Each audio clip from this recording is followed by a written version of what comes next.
অনুরাগের ছোঁয়া ধারাবাহিকে আজকের এপিসোডে দেখব দীপা সূর্যকে বলে, ডাক্তারবাবু আমাকে চিনতে পারছেন না? এতটুকুও চেনা মনে হচ্ছে না। সূর্য বলে, আমাকে কে যেন এই নামে ডাকতো, কিন্তু কে ডাকতো আমার মনে পড়ছে না। দীপা বলে, একটু মনে করুন কে ডাকতো আপনাকে ডাক্তারবাবু বলে। সূর্য বলে, আমার খুব কাছের কেউ, কিন্তু কে সে? দীপা বলে, ডাক্তারবাবু আপনি আমার দিকে তাকান, আপনি একটু মনে করে বলুন না কাকে আপনি অগ্নিসাক্ষী করে বিয়ে করেছিলেন, কার সাথে আপনি মালা বদল করেছিলেন, কার কোল আলো করে আপনার মেয়ে সন্তান এসেছে, মনে করে বলুন না।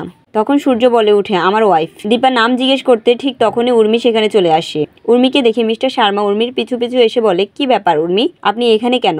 উর্মি বলে, আমি ওয়াশরুমটা খুঁজতেছি। সূর্য বলে উঠে, তোমার কি এটা কি ওয়াশরুম মনে হচ্ছে?